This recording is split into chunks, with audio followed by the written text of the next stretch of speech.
A very warm welcome to all the viewers.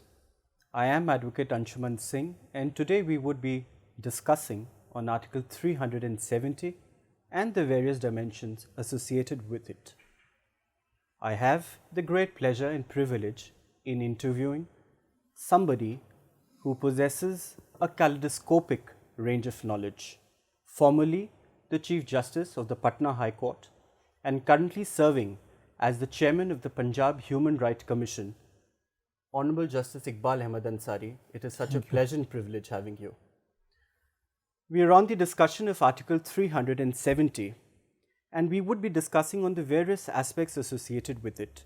The first question, Justice Ansari, that I put before you is what was the need of inserting in the first place Article 370 in the Constitution of India? And hypothetically speaking, if the same were not included, what would have happened? This takes us to the background of Article 370. Under the Indian Independence Act 1947, India was to be partitioned into two dominions, Pakistan and India. There were more than 550 princely states, and these princely states were given the option of joining any of the two dominions. Maharaja Hari Singh, who was the, you can say, sovereign of Jammu and Kashmir, had decided initially not to join any of these two dominions. And in fact, he entered into a standstill agreement with Pakistan. Now, when the Pakistani army in the garb of tribals entered the territory of Jammu and Kashmir, Maharaja found that he was incapable of fighting the regular army. He therefore sought for help from the government of India. The letter was written to the then Governor General, Lord Mountbatten. Lord Mountbatten wrote back informing the Maharaja that we would not be able to extend any military help to the state of Jammu and Kashmir unless Maharaja chooses to join the dominion of India. Because one must appreciate that Jammu and Kashmir was a foreign state, and for India it would not have been possible to go and join the battle of Kashmir as against Pakistan. That was the background. So Maharaja found that he had no option but to join the dominion of India. Then the instrument of accession was signed, and this instrument of accession was accepted by the then Governor General. What is important is that under this instrument of accession, there were three subjects which Maharaja parted with. 1. Defense, 2. External affairs, and 3. Communication. It is possible, let us bear in mind, that under the international law, a sovereign can part with some of its powers.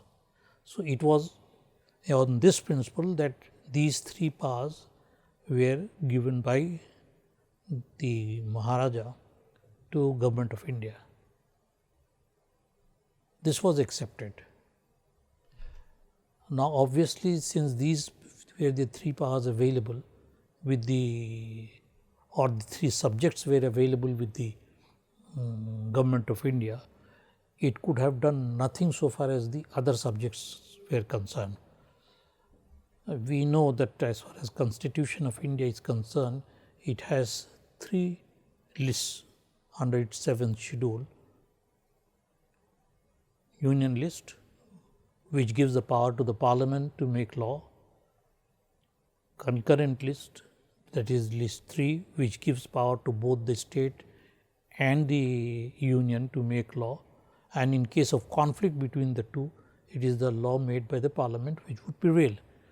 So far as the state list is concerned, that is list 2, it contains the subject on which the state can make law. One important factor also is that under the scheme of our constitution, union's legislative power or executive power is coextensive with its legislative power. That means what Union of India can do by making law, it can do without making law also. The only condition is that it cannot take any executive action which will infringe the fundamental rights. Now, it was felt necessary, and obviously it would have been wiser on the part of everyone that the government of the Jammu and Kashmir decides what are the powers which it really wants to retain. Because if the power was not given to Government of India would not have been able to take even executive action on those subjects. It was in this background that it was decided that Jammu and Kashmir, which had been preparing as a matter of fact its constitution, would complete its constitution, and whatever subjects they want to keep with themselves, they will keep, and whatever subjects they want to Government of India to give, they will give. Now, with this, there was a fixed idea that this is the limit to which the Government of India can go. Article 370 visualizes a situation where Government of India can take more powers from the state of Jammu and Kashmir. So, Article 370 was, to my mind, to the benefit of India, because without that article, India could have not done anything except on the subject of defense, external affairs and communication. Therefore, Justice Ansari, from what I understand and gauge from the historical background that you've mentioned, is that there were certain compelling reasons and a certain peculiar situation that existed that necessitated the cause of insertion of Article 370. What I also understand, therefore, is that Article 370 therefore became that link, that gap, that bridge to bridge the gap between Jammu and Kashmir and the Government of India. Yes. The next question that I ask you, Justice Ansari, since you have spoken about the instrument of accession which was entered between the Government of Jammu and Kashmir, or rather Maharaja Hari Singh and the Government of India on the 26th of October 1947, and as I am made to understand that this instrument of accession was absolutely on the same format as had been entered between the Government of India and the over and above 500 princely states. What was then so unique in conferring a special status to Jammu and Kashmir? You see, as far as Jammu and Kashmir was concerned, we must bear in mind that Maharaja signed an instrument of accession which you have already pointed out had the same subjects which other princely states had. Then how is it that the other princely states merged and Maharaja did not? Yes. As a matter of fact, Maharaja wanted to remain independent, and there is a letter which he has written to Lord Mountbatten where he expressed this, that I wanted to remain, but because of the situation which has developed, I want to join or seek help from the Union of India. And now, if the other states, to be precise, other states, I mean princely states, they all made another instrument, another agreement. That agreement was instrument of merger. So, they completely merged with India. They became not only a part of India, but they also merged with India. Notwithstanding the fact that their instrument of accession had given only 3 subjects to the Union of India. But as far as Maharaja was concerned, he retained, he signed no instrument of merger, and till today there is no instrument of merger from the Maharaja of Jammu and Kashmir. With the result, Jammu and Kashmir was a special, had a special status in the sense that it had not completely merged with the government of India.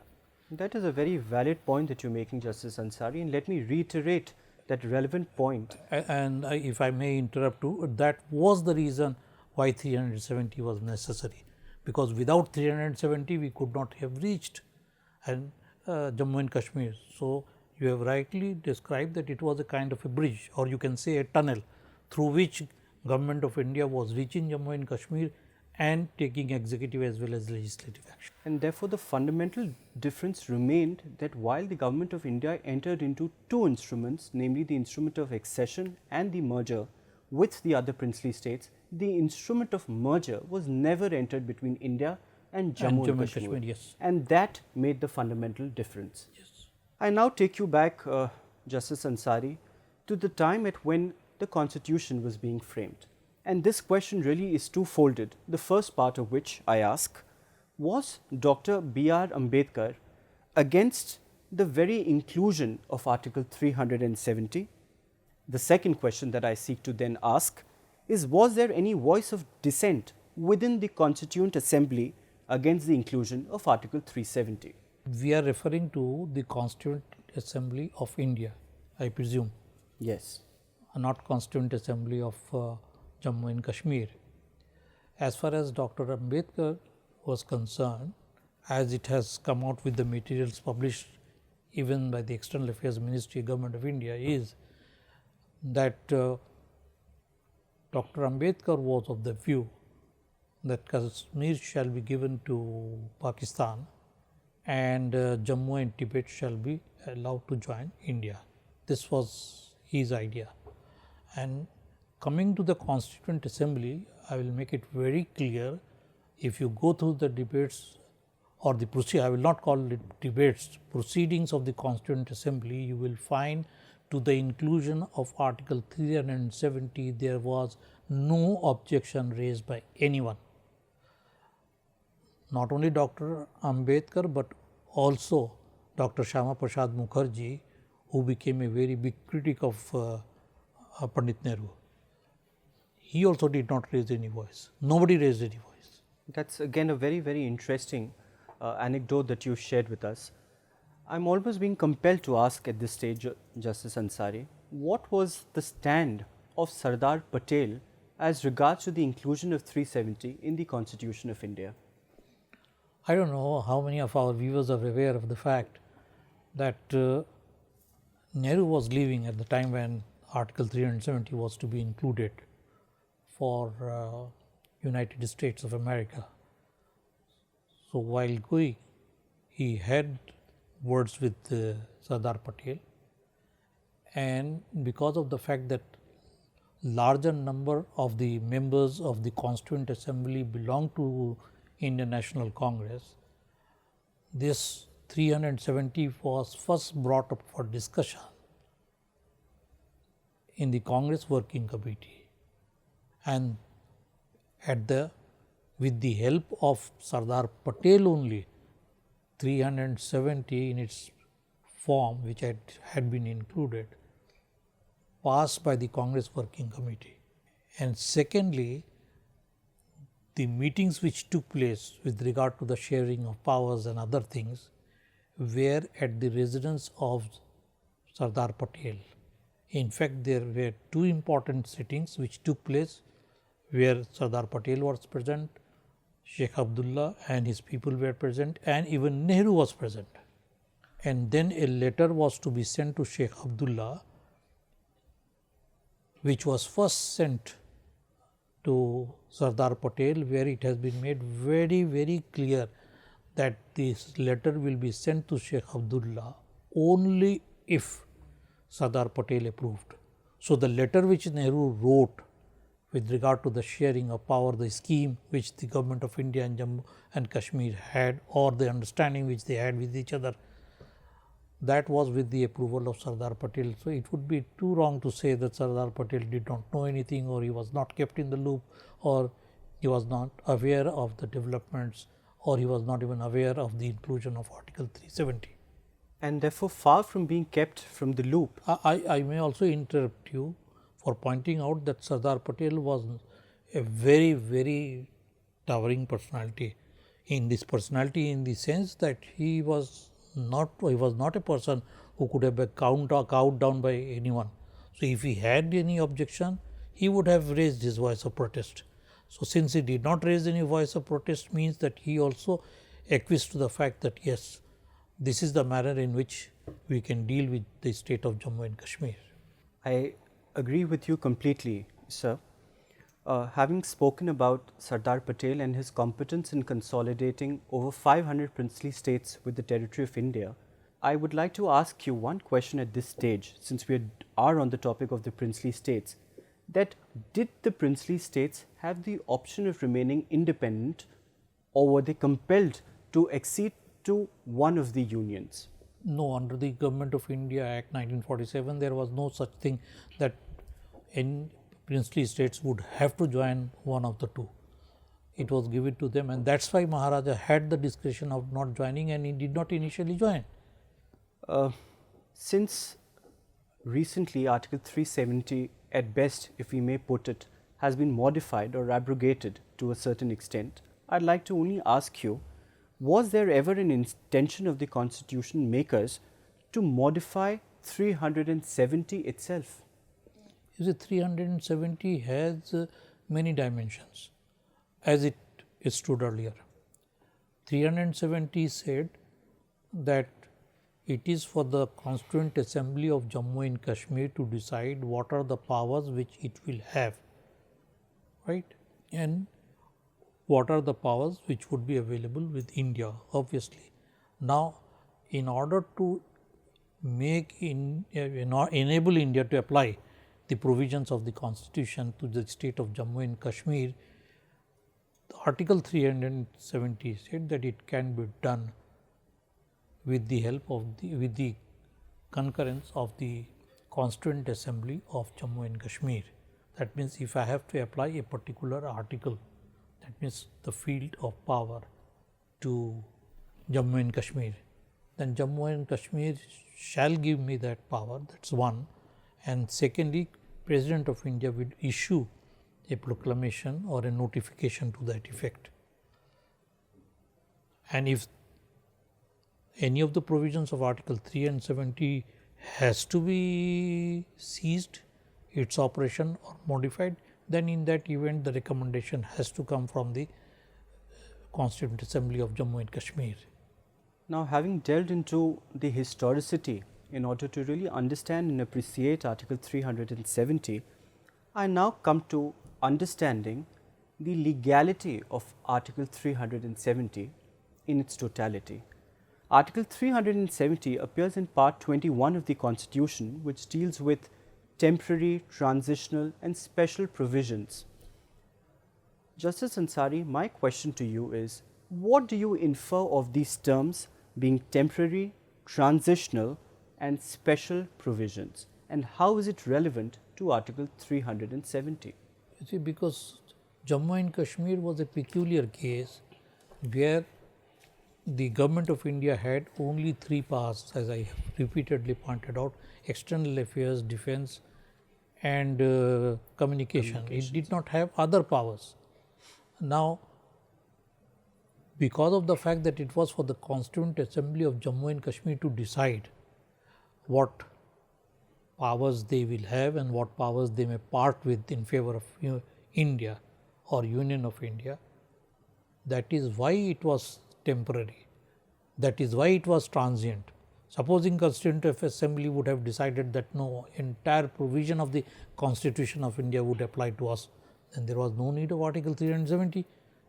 But since they wanted to have some powers with them, so there was necessary, and it was a special case because it was not a case like other princely states. I come to the current status that stands as of today. The objective to our mind for really making Article 370 dysfunctional is to ensure the application of all the provisions of the Constitution of India to the state of Jammu and Kashmir. That presumably seems to have been the objective of making Article 370 dysfunctional. My question, Justice Ansari, is it constitutionally permissible within our constitutional framework and keeping the constitution of Jammu and Kashmir, which is also the declaration of the sovereign will of the people of Jammu and Kashmir, to apply constitutionally these provisions to the state of Jammu and Kashmir? You see, as far as apart from the three subjects that we have been talking about, supposing for instance currency, police, these are various subjects. If this 370 would not have been there, perhaps even Indian currency would not have been running in Jammu and Kashmir. They might have had their own currency. So 370 was necessary in that. What has been done now is that Constituent Assembly, the definition of Constituent Assembly has been made to include Legislative Assembly. And now, because in order to make provisions of Article 370 cease, recommendation of the Constituent Assembly is required, the effect of the amendment is that recommendation of the Legislative Assembly would be required. Because of the fact that the Legislative Assembly of Jammu and Kashmir is not functional presently and it is under the President's rule, it is the Governor who has given the recommendation for completely ceasing the application of Article 370. What I apprehend, the danger that we may face constitutionally is that whatever subjects have already been applied before this notification that we were talking, they will remain applicable. But if we want to apply any further provisions of the Constitution, it would not be possible. That means, notwithstanding the merger, Parliament will not be able to make a law which it has not been empowered either by way of Article 370 or otherwise to make the law. And therefore, crystallizing your submissions, am I therefore to infer that before Article 370 was made dysfunctional, it was in fact the centre, the government of India, which exercised greater powers over the state of Jammu and Kashmir? I would like to feel so, because that was the reason. As a matter of fact, the case which was some call of 1959. That is right. That is the case of Premnath Kaul versus the state of Jammu and Kaul, Kashmir. 1959. It's a constitution bench of 5 judges. They held that Article 370 will be of no use now because of the fact that the Constituent Assembly of Jammu and Kashmir has been dissolved.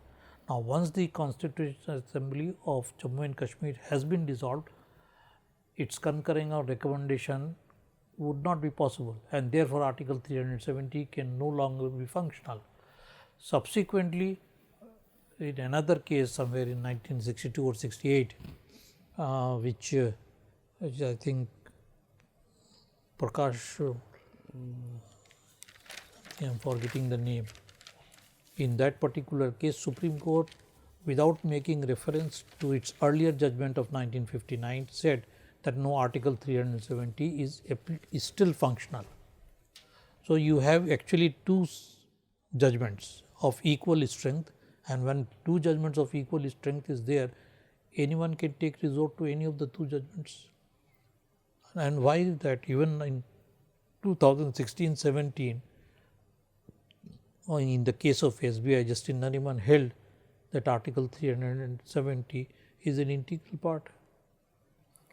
And if it becomes the basic structure of the Constitution, then obviously it cannot be dealt with. Since now this I'm making it very clear that we are on only the legal and constitutional aspects, and we have nothing to say as far as the political outcome is concerned. That is right. Since the matter has now been referred to the Honorable Supreme Court of India, what do you think? This is of course an anticipatory question, but what do you think, Justice Ansari, would be the stand of the Supreme Court of India? We don't know really, because it will depend upon how the petitioners or those lawyers appearing on behalf of the petitioners or party who might have been intervening will say or make submission before the Supreme Court what the government of India's stand would be, though the government of India's stand has been very clear from the beginning. And then it would be for the Supreme Court to view as to what it should do. I am not on the fact that 370 could not have been, provisions of 370 could not have been ceased to apply, because that is possible under the proviso of Article 370 itself, clause 3 I think. But once the Article 370 ceases to apply, then in that event there is no way of deriving power by government of India or by the parliament so far as the state of Jammu and Kashmir is concerned. Whatever we have received, we have received. Beyond that we cannot go, because there is no instrument of merger like others we have. Yes, we've talked about that earlier. And I may also, I am sorry for interrupting repeatedly, though under the constitution you may refer to Article 3 also, Kashmir is a part of India. It is an integral part of India, and I say that it is an inseverable part of India. But it is possible for a sovereign, as I had pointed out, to part with some of its powers and retain remaining powers. It will still remain sovereign. So far as the Maharaja is concerned, who has been replaced by Sadr-e-Riyasat, still retains the power, or Jammu and Kashmir Assembly retains the power of giving more powers to Government of India. Justice Ansari, I now come to the end of the interview, and the last question, which hopefully would summarize the discussion on Article 370, and that question that follows is, does the Constitution of India really envisage of one nation, one law, and if so, why? The answer to this, in my view, would be no, for the simple reason that come to Himachal, you can't buy land there. Come to Delhi, you can buy land. It's not one nation, one law. Go to Northeast. Till recently there were restrictions, and I don't know which of the states are still maintaining restrictions even on the entry of Indians to their states. You can't buy any land in Nagaland, Arunachal Pradesh, Mizoram if you are not from that particular state. You can't carry on any business also in any of these states unless you belong to that particular state. So, if that be the situation, the constitutional scheme is different. That is why it has a federal structure, and the Supreme Court has told that it has a federal, we may call it a quasi-federal structure, but it has. And that aspect of federalism, as of course started in the judgment of the Keshav Nand Bharti's case, is a part of the basic structure of the Constitution of India. Of course, it is a part of the basic structure of the Constitution. Otherwise, Bomai's case could not have taken place. Because if you remember, once Janata Party was defeated and Mrs. Gandhi came to power, Congress dismissed the state governments which were being run by Janata Party. And at that time, that was the case which Bomai was the petitioner who took up the matter before the Supreme Court, and the Supreme Court, I think either 9 or 11 judges decided that no, the government of India cannot simply do it but in view of the fact that things have already taken place and some time had lapsed, they did not interfere with the dissolution of the assembly. Otherwise, Supreme Court has very specifically mentioned that we could have, but we do not now interfere with the dissolution of the assembly. And on that note, we end this interview. Thank you, Justice Ansari. It has been thoroughly a learning and pleasurable experience interacting with you. Thank you so much. Thank you. Thank you.